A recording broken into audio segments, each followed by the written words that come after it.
Hey, this is Anthony from RevZilla TV. We can watch, decide, and ride. Welcome to our detailed breakdown of the new Alpinestars Motegi race suit, available at RevZilla.com. To my left, this is the brand new for 2015 Alpinestars Motegi race suit, coming in a one-piece as well as two-piece flavor. And everything I'm going to tell you today correlates to the one-piece as well as the two-piece, except for the fact that two-piece does not come in the black, white, high-vis yellow colorway. So in the one-piece, you're going to get your black, white, red, you're going to get your black, white, and then there's a high-vis version as well.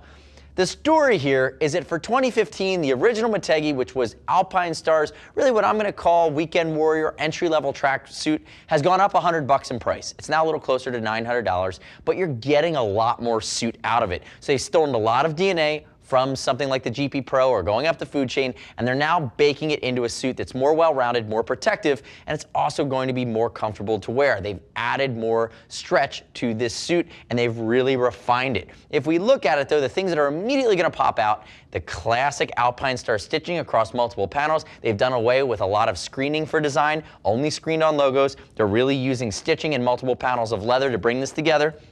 The other thing that should punch you right in the face is going to be the new Plasma GP DFS system, or GP Plasma. So what they've done is, instead of having a TPR that sits in the middle of the shoulder and exposes a big seam right at the shoulder in your impact area, what they've done now is they've integrated this dual compound plasma cut slider that has a hard TPU with some TPR sitting on top of Alpinestars Bio Armor, and again, giving you great protection at that high point of impact. Now, when we talk about the protective features along the rest of the suit, your Bio Armor on the inside, you're going to be Bio Armor at the elbow and forearm. That actually used to be GP style armor, so they've lightened it up for this year. They made that choice, but they've beefed up the knee. The knee is now BTAC armor, which is adjustable for the first time in the Motegi suit, and they've given you more of a 3D knee. So if you look at the inside or medial side along that knee, you're going to see it's beefed up, more all-encompassing, and you actually have adjustability there as well. The other thing you're going to look at when you're really thinking about differences, and you're going to look at it and say, it is a different style,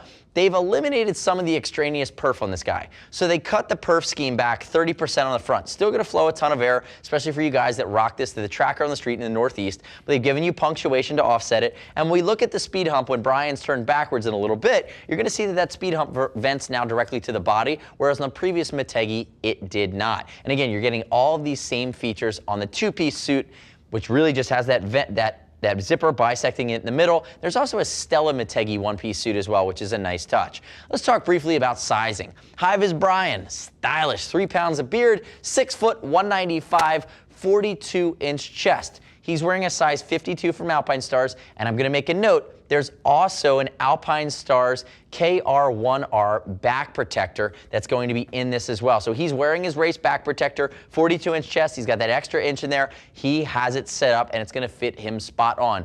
Alpinestars is also, remember what I said, giving you the ability to adjust that BTAC armor, which is a really nice touch. And the BTAC armor, made in Italy, it's really a GP style armor. So you have a lot of adjustability. You have a fit scheme that's going to work. And remember, it's sport cut. GP Pro on up is going to be more race cut. A lot of guys might wear this suit if they're living out west or riding canyons, riding on the road. They're going to want something that's less aggressive because they're going to be on the bike, off the bike, or in a more casual setup than just track riding. You get that from the Alpinestars Motegi. It's going to be that sport cut, which gets you to the track, but not overly aggressive. So it'll be a bit more comfortable. You can see Brian's not having any issues standing up and down in a full-on race thoroughbred suit. It's not going to want to let him stand up that easily. Now, keep in mind as well, it's over $39. We're surely going to ship for free. And as always, click right there. Subscribe to us at RevZilla TV. Leave me your comments, your questions, your feedback on the new Motegi suit from Alpinestars. And more importantly, if you don't subscribe to us and stay up to date with our latest gear reviews, we will flog high-vis Brian. We'll put him in the corner. It's just not, it doesn't ever work out well for him. It's sad. Look how sad. He doesn't even want to work here anymore. Anyway, let's move back into the suit. The other thing I'm going to call out here, when we talk about some of the refinements of this suit, if you look at all the stitching, now their previous suit was a safety stitch suit to get you to the track, but they didn't have the level of detail in stitching. Main connection zipper down along the sides. You're going to see it in the extra panels. The stitching on the suit, the way it's rolled, it's those little fits and finishes that really bring it together nicely. Again, they're improving this suit, and they only added an extra $100 in cost. If we look at the collar, it's now neoprene all the way around. You still have your 3D mesh in the back, but the inside of the collar they found with 3D mesh, it would get a little scratchy in the back. They've given you that neoprene that really just connects it. You get that 1/8 of an inch of neoprene at the top on both sides or all the way around the collar, again staying with the theme of comfort.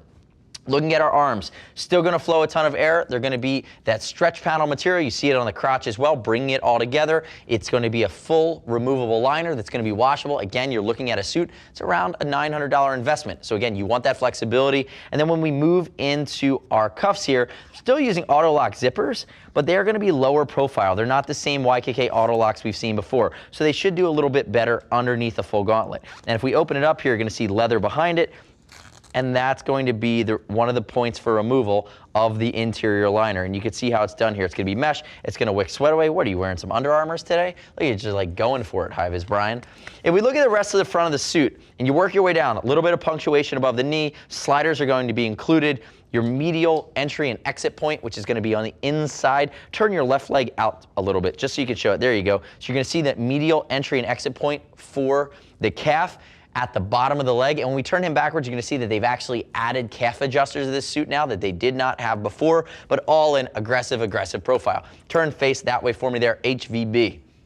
Looking at the side, one of the key changes you'll immediately notice is it's no longer a leather accordion panel along the shoulder blade. It's actually a textile material, but it goes down further. So better flex integrated, but you're trading off some of the leather there. You have leather for the first time in an accordion flex zone on top of the elbow. That was completely new for this year. And you have an area of perforated leather on the bicep. See, they remain constant with the reflectivity, again, giving you the ability to take this to the street. And if we lift High-Vis Brian's arm there, you're gonna see how you have that perforated area of foam working your way down into the yoke. That's actually gonna be curved. It makes a little bit more of a smiley. It's going to flare up on both sides. From an ergonomic standpoint, that has been improved as well. Now you get into the hip, and there's nothing that comes stock with this. There's not a foam pad in there, is there? Little foam pad? Little foam pad's going to come stock on its own Velcro removable panel. This is new. They did not have this in the previous version. You can upgrade now to CE Level 2 BTAC. This is going to be asymmetrical. This is a left side.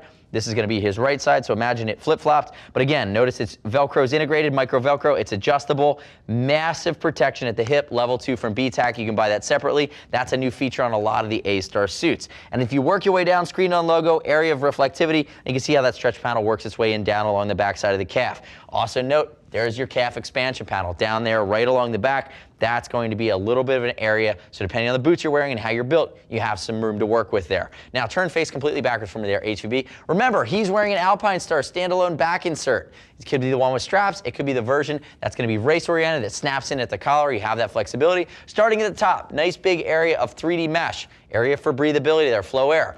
Remember, your hump is now flowing air directly to the body. The previous version did not. It is going to be ventilated. That's a nice touch. Moving into the seat, we talked about the extension of the elasticated waist panel here, that big yoke to move with you when you're in the tuck.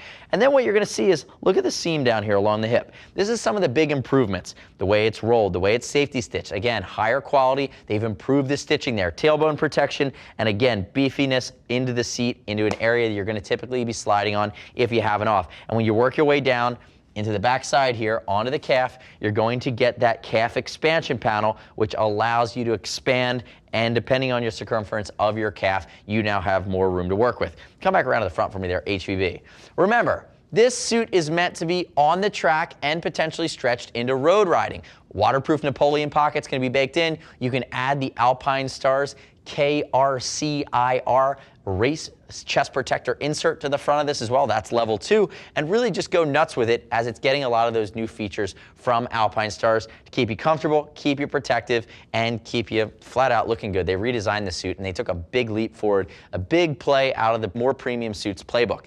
So hopefully more riders that are stretching to get to the track can now reach this and have a better quality and experience and level of protection when they're getting out there onto the racetrack. So next step in your journey is to click right here, read other rider reviews of the Alpinestars Motegi one-piece and two-piece race suits available at RevZilla.com. Keep in mind there's a Stella Motegi as well for the ladies, redesigned for 2015 as well. As always, we're going to ship for free over $39, and if you want to talk to a gear geek, see us at RevZilla.com or 877-792-9455. Thanks for watching our detailed breakdown. Don't make us attack High-Vis Brian because he didn't subscribe. Just go do it right now. Click, you're done, you're in. We'll send you more videos. I'm Anthony. We'll see you next time.